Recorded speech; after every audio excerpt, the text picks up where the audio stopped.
रिजवान भाई, बहुत मुबारक हो आपको। आपने बड़ी आउटस्टैंडिंग इनिंग्स के लिए कुछ जरा बताएं अपनी पार्टनरशिप के बारे में अब्दुल्ला के साथ। और ऑफ कोर्स अब्दुल्ला का क्योंकि वर्ल्ड कप का पहला मैच था, तो कैसी कम्युनिकेशन आप दोनों की आपस में चल रही थी और किस तरीके से उसने इसको इतना जबरदस्त पार्टनरशिप में बदला और एक तारीखी पाकिस्तान को विक्ट्री मिली। बिस्मिल्लाहिर्रहमानिर्रहीम। देखिए जी, उसकी पहली सेंचुरी तो बाद की बात है। जिस तरह इनिंग्स वो खेला है सबके सामने है, क्योंकि अगर आपके बोर्ड पे 300 प्लस लगाओ और आप चेस कर रहे हो, तो क्योंकि एज ए ओपनर आप जब जाते हैं तो एक एक बोझ आपके ऊपर होता है कि यार चेस करना हो 300 प्लस रन, ये इसका अलग अलग जो है ना आपको होता है, आपके प्रेशर होता है आप पे। क्योंकि पिच जैसे भी हो, या ये दिस इज राइट के सपोर्टिंग पिच था, मगर आपके पास जब आप बोर्ड को देखते हैं तो हमने अंदर यही डिसाइड किया था कि एक टाइम ऐसे आया कि मैंने अब्दुल्ला को ये कहा कि हमने बोर्ड को नहीं देना नेक्स्ट टाइम। हम अपना प्लान करते, क्योंकि प्लान करते रहे, 20 ओवर तक अलग प्लान था, फिर 30 पे अलग प्लान था, फिर 40 तक अलग प्लान था। 20 तक हमने ये डिसाइड किया, क्योंकि हमारे पास सबको पता है कि बाबर आजम अनफॉर्चुनेटली आउट हो गया जिस तरह वो आउट हुआ है। तो उसके बाद हमने ये किया कि यार अब 20 तक हमारा प्लान था। तो यही कम्युनिकेशन कैलकुलेटिंग जो मैं करता रहता हूँ अल्लाह की फल से, वही करने की कोशिश की है।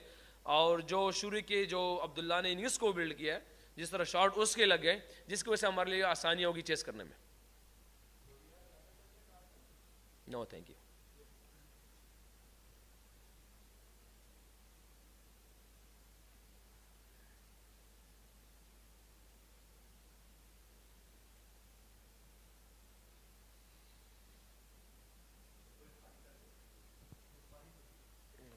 रास्ते में थोड़ा सा सिग्नल का मसला है। नहीं, आपसे गले मिलेंगे इंशाल्लाह, पहली बार नहीं आपसे। रिजवान, आई होप कि आप मुझे सुन सकते हैं। मेरा क्वेश्चन आपसे ये था कि वर्ल्ड कप के अंदर पहली सेंचुरी आपने बनाई है, और वो भी ऐसे टफ मोमेंट के अंदर जब 345 से जायद रन चेज करने थे। तो क्या सोच रहे थे आप जब आप विकेट के ऊपर गए, जब बाबर आजम आउट हो गए थे और आपके ऊपर जिम्मेदारी बनी, तो किस तरह से आप इनिंग्स को अपनी लेकर चले हैं? देखिए, जवाब तो ऑलरेडी मैं दे चुका हूँ इसका। और पहली सेंचुरी कभी आप इस प्लान के साथ नहीं जाते, क्योंकि जब आप चेस करते हैं डिफरेंट माइंड के सेट के साथ जाते हैं। और मेरे लिए तो वर्ल्ड कप ही पहला ओडीआई वर्ल्ड कप है। इससे पहले तो मैं खेला नहीं, मैं फर्स्ट टाइम मैं खेला हूँ ओडीआई वर्ल्ड कप में।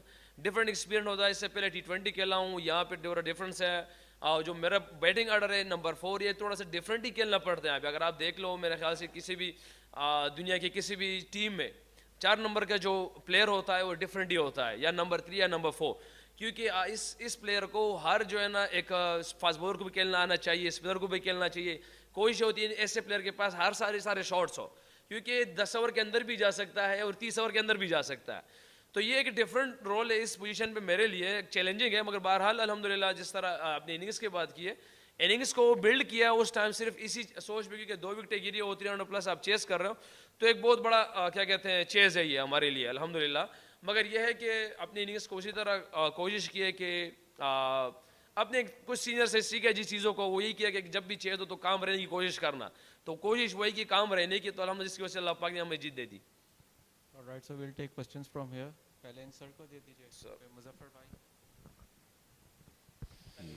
हेलो जी, सबसे पहले तो बहुत बहुत मुबारक। पहले 2 वार्म मैच हार गए, यस 2 लीग जीत गए, यस। तो ज़बरदस्त बात अचीवमेंट है। खत्म। तो अब इतना कॉन्फिडेंस हो गए, अब थर्ड मैच में अब भी शायद जीत जाए। थर्ड मैच आने वाला है अहमदाबाद में, ये होगा। दूसरी बात, आप हेल्थ कैसी है? बहुत आप गिर रहे थे, पड़ रहे थे, क्रैम्प्स थे, बैक पेन था, बहुत हमें भी दर्द हो रहा था देख के। तो वो मर्द मुजाहिद की तरह खेले आप। आखिरी सवाल ये कि 15 दिन हैदराबाद में रहे, अल्हम्दुलिल्लाह क़याम रहा शहर हैदराबाद, शहर दक्कन।